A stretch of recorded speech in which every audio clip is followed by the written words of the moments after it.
Welcome, history enthusiasts. For decades, you have been programmed to worship the invincible, mighty Spartans. Pop culture paints them as the absolute pinnacle of human strength, a nation purely dedicated to honor. But look behind those shining bronze shields, and their glorious reality shatters into a terrifying nightmare. Sparta was never a noble martial academy. It was a paranoid state built upon bitter slavery. Today we uncover why history's most lethal fighters possessed the most catastrophic economy known. We still glorify the epic Battle of Thermopylae as the ultimate sacrifice for human freedom.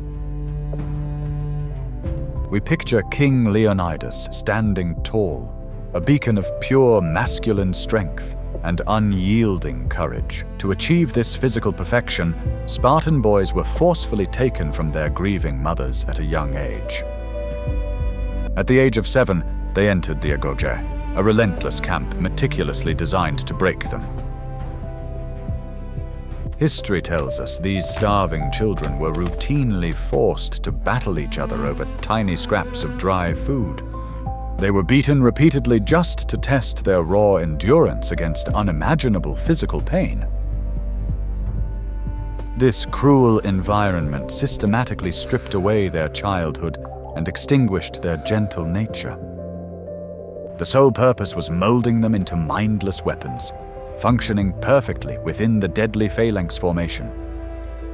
In battle, these elite warriors moved as one terrifying entity, hiding behind their heavy bronze aspis shields, their deadly ashwood spears thrust forward, creating an impenetrable wall of highly disciplined, lethal violence. Ancient Greek scholars often praised this martial unity, admiring their absolute fearlessness in fierce combat. They were celebrated as the flawless defenders of civilization against massive tyrannical empires. Yet we must critically ask ourselves what dark secrets truly fueled this relentless dedication to pure warfare. How could an entire society afford to completely abandon farming, building, and basic trade networks? The dark answer lies buried deep beneath the crimson-stained, sun-baked earth of the fertile Messenian plains. While the elite Spartiates trained in the shade, someone else had to harvest the necessary crops to feed the army. The undeniable truth is that Spartan glory was heavily subsidized by a brutal system of slavery. According to the ancient historian Plutarch, the Spartans treated captive slaves worse than rabid animals. For every single armed Spartan citizen, there were roughly 7 oppressed agricultural slaves toiling away. These forgotten victims were called the Helots, a native population conquered and stripped of all basic freedom. They were legally bound to the land, constantly abused, and strictly forced to surrender half of their painful harvest. This massive Helot presence created a terrifying reality for the ruling Spartan elite.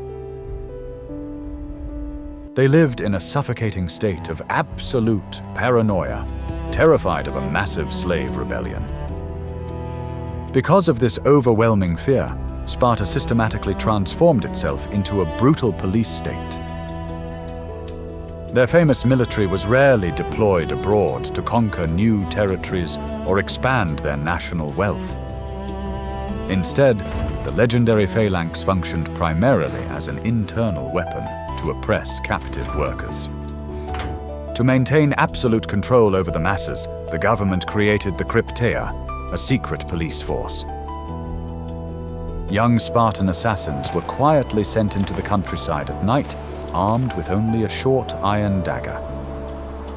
Their horrifying mission was to hunt down and silence the strongest, smartest Helots without any human mercy. This state-sponsored terrorism ensured that the slave population remained leaderless and paralyzed by sheer terror.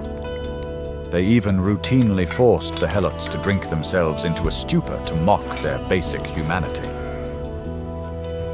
If your entire civilization relies on terrorizing innocent farmers, can you truly be called heroic? This dark domestic reality restricted Spartan foreign policy, trapping them securely within their ancient borders. Whenever the army marched too far from their home city, the enslaved masses eagerly prepared for an uprising. An earthquake in 464 BC shattered the city and ignited a massive, violent Helot uprising. It took the mighty Spartans years of desperate, exhausting fighting just to suppress the rebellion in their backyard. Consequently, their leaders became dangerously conservative, stubbornly refusing to engage the outside world. They intentionally isolated themselves behind invisible walls of fear, rejecting outside influences. This paranoid defensive mindset eventually poisoned their economic system, leading to a swift decline. While rival Athens flourished through vast maritime trade networks, Sparta stubbornly clung to archaic traditions. The Ephors, their incredibly powerful overseers, explicitly banned the circulation of gold and silver coins. They genuinely believed that personal wealth would corrupt their warrior spirit and destroy strict discipline. Instead of precious metals, they used heavy rusted iron bars called pellinors as their only national currency. These worthless iron spits were deliberately soaked in vinegar to destroy their structural trade value. This bizarre economic policy prevented internal corruption and foreign trade relationships. However, it also meant that the Spartan state had zero financial reserves for overseas military campaigns. They simply could not afford to hire mercenaries, build naval fleets, or bribe enemy politicians during wars. Their total reliance on Helot agriculture made them vulnerable to any disruption in their harvests.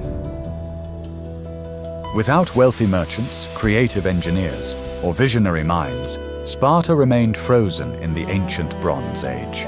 They foolishly refused to adapt predictable tactics, arrogantly believing their phalanx was invincible. Furthermore, their exclusive and strict citizenship laws created an unstoppable demographic disaster. To remain a respected citizen, a Spartan man had to contribute his monthly share of food to the mess hall. If his assigned Helots tragically failed to produce enough grain, he was permanently stripped of his political status. This ruthless, unforgiving system meant that land and wealth slowly concentrated into the hands of elite families. The total number of active, combat-ready Spartan warriors plummeted with every passing generation. At the glorious time of the Persian Wars, Sparta could field an impressive, terrifying army of 8,000 men. But just 1 century later, that formidable number had drastically dwindled to barely over 1,000 soldiers. Would you sacrifice the future of your own country just to maintain a fragile illusion of purity? They were bleeding their society dry, sacrificing sustainability for arrogant exclusivity. Aristotle criticized this fatal flaw, noting their immense greed for land destroyed their manpower. The supposedly invincible war machine was rusting from the inside out, completely blind to its approaching doom. The ultimate breaking point finally arrived in 371 BC on the dust-swept battlefield of ancient Leuctra. The rising city of Thebes challenged Spartan supremacy, bringing innovative and dynamic tactics. Commander Epaminondas reinforced his left wing, utterly crushing the arrogant Spartan royal guard. In a matter of terrifying hours, the legendary myth of Spartan invincibility was shattered. 400 elite Spartiates perished that fateful day, a devastating demographic loss they could never survive. The Theban army marched deeply into the Peloponnese, striking the vulnerable heart of Sparta. Instead of destroying the city, they strategically liberated the oppressed Messenian slaves. By freeing the slaves, Thebes instantly and permanently crippled the fragile economic foundation of Sparta. Without their vast captive slave labor force, The proud remaining Spartans were unexpectedly forced to farm their own lands. The once mighty warriors were tragically reduced to struggling peasant farmers, ending their supremacy. Sparta faded into obscurity, becoming a minor tourist attraction for wealthy Roman travelers. They left behind no magnificent architecture, no profound writings, and no enduring works of art. Their legacy was built on violence, paranoia, and an unsustainable economic structure. They successfully built the perfect deadly soldier, but they tragically failed to build a lasting civilization. History clearly teaches us that military might alone can never sustain a nation if its roots are rotting. A society that ruthlessly suppresses its working class and refuses to adapt will face complete collapse. The legendary Spartans were not the saviors of Western culture. They were a terrifying warning from the past. Their downfall proves that unchecked paranoia and extreme cruelty are recipes for complete societal ruin. We must look past the romanticized Hollywood movies and recognize the dark truth of their oppressive regime. The brilliant Spartan public relations campaign has finally been exposed by the harsh light of historical facts. They are remembered not for how they truly lived, but for how beautifully they managed to fall in combat. The Spartan war machine was crushed by its own rigid flaws. Their extreme system bled their society dry. Do you think their martial glory was worth the moral cost, or were they just tyrannical failures? Tell us below. If you enjoyed this deep historical dive, please like, share, and subscribe to our channel for more untold truths.